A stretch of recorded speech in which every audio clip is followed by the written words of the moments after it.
समीपे समाने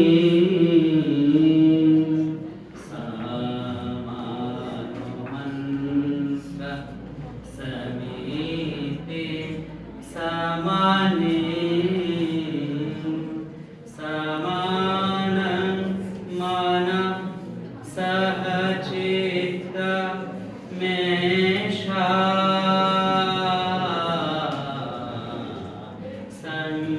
संगच्छातं संवदातं संगोहनांसि जातम्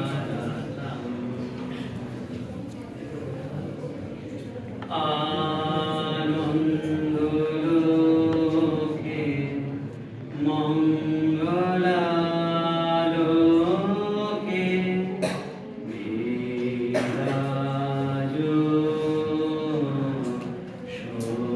সত্যসুন্দরো। অধ্যক্ষ মহাশয় চলে গেছেন, তাকে আমার সশ্রদ্ধ প্রণাম। মঞ্চে উপবিষ্ট বরিষ্ঠ দুই অধ্যাপক, তাদের দুজনকে আমার সশ্রদ্ধ প্রণাম এবং আমার সামনে উপবিষ্ট অধ্যাপক মণ্ডলী, আমাদের স্নেহের ছাত্রছাত্রীরা। আমি যে ঋগ্বেদের মন্ত্র উচ্চারণ করলাম, হাজার হাজার বছর আগে এগুলি ধ্বনিত হয়েছে মুনি ঋষিদের ভাবনায়, তাদের চেতনায়। কিন্তু আজকে 2026, সেই সময়ের যে বাণী ভাবনা এই সময়ে যে এসে পৌঁছালো, কার হাত ধরে পৌঁছালো? সে তো ভাষা।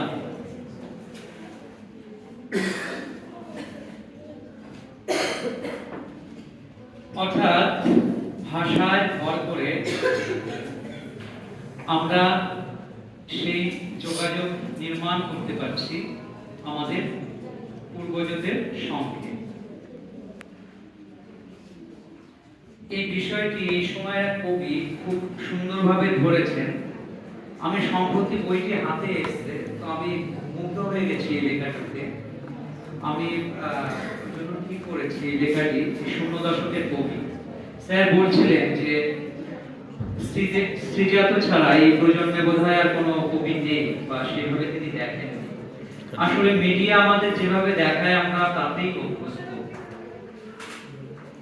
যা কিছু কলকাতার সেইগুলো সমস্ত দিক থেকে খুব উচ্চ, এই ধারণা বোধহয় আমাদের বদলাতে হবে। মফস্বল গ্রামে এখনো কবিতা চর্চার জায়গাও যদি ধরি,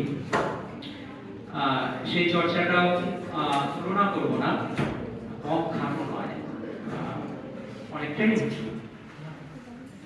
যাই হোক, এই সময়ের পড়া আমার একটি কবিতা বই, স্বর্গীয় গুজব, এই বইয়ের একটি কবিতা। এই ঋগ্বেদের সঙ্গে খুব সম্পৃক্ত বলেই আমি উচ্চারণ করছি, ভাষার সঙ্গেও সম্পৃক্ত। স্লেট লাগেনি, পেন্সিল লাগেনি, লাগেনি হ্যারিকে, আমাদের ঋষি শুধু শূন্যে একবার তাকালেন, তারপর কিছুটা শ্বাস ছেড়ে দিয়ে কিছুটা শ্বাস বুকের ভিতরে আরো একটু টেনে নিয়ে বললেন ওম। তখনই গাছের পাতায় পাতায় ঝাঁপিয়ে নামলো অক্ষর, পৃথিবী স্বাক্ষর হলো, পৃথিবী স্বাক্ষর। যাই হোক, 1857 সালে সিপাহী বিদ্রোহের ওই পরিস্থিতিতে উত্তর ভারতের একটি বাঙালি পরিবারে আইরিশ এক রমণী আশ্রয় নেয়। একটি পুত্র সন্তান প্রসব করে সেই রমণী মারা যান। কাজে সেই সন্তানের আশ্রয় হয়ে উঠল ওই বাঙালি পরিবারটি। সে যে পরিচয়ে বড় হয়ে উঠল, সে বাঙালি, সে হিন্দু, এবং তার সমস্ত শৈশব, কৈশোর এবং যৌবনের স্বপ্ন, তার বিকাশ সমস্ত কিছুই বাংলা ভাষাকে কেন্দ্র করে গড়ে উঠল। তাকে অবলম্বন করেই সে গড়ে উঠল। কিন্তু একটা বয়সের পর গিয়ে সে জানতে পারে যে হিন্দুত্ব নিয়ে তার এত গর্ব, সে আসলে হিন্দুই নয়, সে আইরিশ। এই প্রসঙ্গ এই জন্য বলছি, বাবারা একটু থামো, আমি গল্পই করবো তোমাদের সঙ্গে, কোনো গল্প করবো না।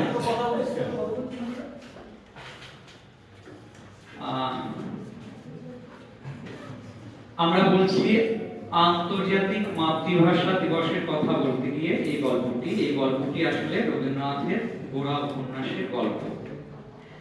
তাহলে আমরা যে বলি মায়ের ভাষাই মাতৃভাষা, গোড়ার মা তো আইরিশ ছিলেন, যে আইরিশ ভাষার কোনো বর্ণমালা গোড়া কোনোদিনই জানতে পারেনি। তার সমস্ত চিন্তা চেতনা প্রকাশিত হয়েছে বাংলা ভাষার মধ্য দিয়ে। অর্থাৎ মায়ের ভাষায় যে মাতৃভাষা হবে এমনটি নয়। আমরা দেখব যে যে ভাষার মধ্য দিয়ে সেই মানুষটি তার চিন্তা চেতনা প্রকাশ করছে, তার ভাবনা প্রকাশ করছে। এই প্রসঙ্গে একটা গল্প বলি। গল্পটি সম্রাট আকবরের সভায়।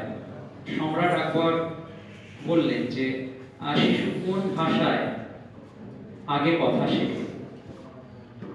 এর উত্তর পাওয়া যাচ্ছে না। তখন তিনি কি করলেন যে 4টি সদ্যজাত শিশুকে মায়ের কাছ থেকে সরিয়ে রেখে 4জন মুখ অর্থাৎ বোবা দাইমার কাছে রেখে দেওয়া হলো। কোন ভাষায় আগে সে কথা শেখে। তো 3-4 বছর যাওয়ার পর দেখা গেল যে কোনো শিশুই কথা বলতে শেখে।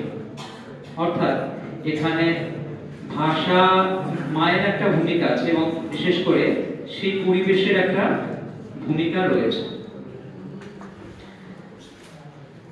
কিংবা আমরা যদি এইভাবে বলি যে কোনো মানুষ তার মায়ের ভাষা ভাবে জানলেও অন্য কোনো ভাষা তার চিন্তা চেতনা প্রকাশের মাধ্যম হয়ে উঠতে পারে।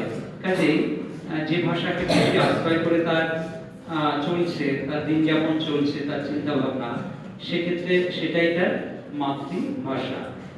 কিংবা যদি এইভাবে আমরা বলি যে সিলেটি উপভাষায় কোনো ব্যক্তি, তার ভাষা কি হবে, সিলেটি উপভাষা না বাংলা ভাষা? এই প্রসঙ্গে সৈয়দ মুস্তাফা আলী তার পঞ্চতন্ত্র বইয়ে একটি গল্প আছে যে ওপার বাংলা থেকে এক ব্যক্তি এসেছেন, দোকানে গিয়েছেন, না বাইগন দাও।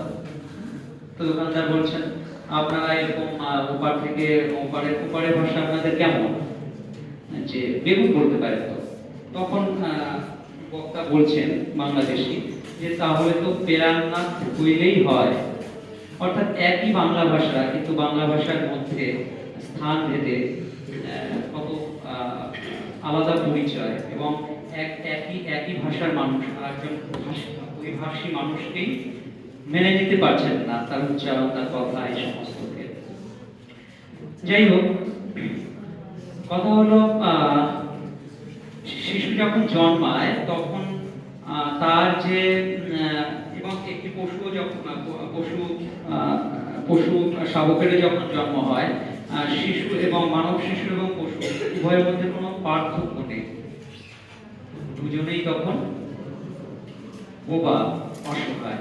কিন্তু মানুষকে মনুষ্যত্ব অর্জনের পথে আরো একবার জন্ম নিতে হয়। সেখানে তাকে ভাষা, মাকে আশ্রয় করতে হয়। একটা গল্প আছে পুরাণে বেশ। গল্পটা এরকম যে সৃষ্টিকর্তা সমস্ত কিছু সৃষ্টি করেছেন, বাগানে বসে বিশ্রাম নেবেন, তখন দেখছেন সমস্ত পশু এক জায়গায় দাঁড়িয়ে, আলাদা আলাদা ভাবে মানুষ এক জায়গায় দাঁড়িয়ে। তো বিশ্বকর্মাকে ডাক দিলেন যে আচ্ছা এরা এইভাবে রয়েছে, এইভাবে দাঁড়িয়ে রয়েছে কেন? আমি তো অনেক কথা বললাম, এরা উত্তর দিল না। তখন বিশ্বকর্মা বলছেন যে আসলে এরা যে দাঁড়িয়ে রয়েছে, এদের তো বিভিন্নভাবে পশুদের আমি খুব হিংস্রতা দিয়েছি, খুব শক্তি দিয়েছি, মানুষের ক্ষেত্রে আমি সেভাবে কিছু দিয়ে উঠতে পারিনি, আমি মানুষকে বুদ্ধি দিয়েছি। তখন সৃষ্টিকর্তা বলছেন যে তাহলে সেটা বাহন। তো বিশ্বকর্মা বলতে পারছেন না, তখন বিধাতা পুরুষ তিনি বলছেন আমি এদের ভাষা দিলাম। অর্থাৎ এটি এটি গল্প পুরাণের, কিন্তু অর্থটা তো এরকমই যে ভাষাই মানুষকে এত শক্তিশালী করেছে। ভাষায় ভাষায় তার ব্যক্তি আমিত্বের নির্মাণ করে, তার চেতনা, তার প্রকাশ, সমস্ত কিছু মিলে ভাষাই হচ্ছে আমাদের এত শক্তির উৎস।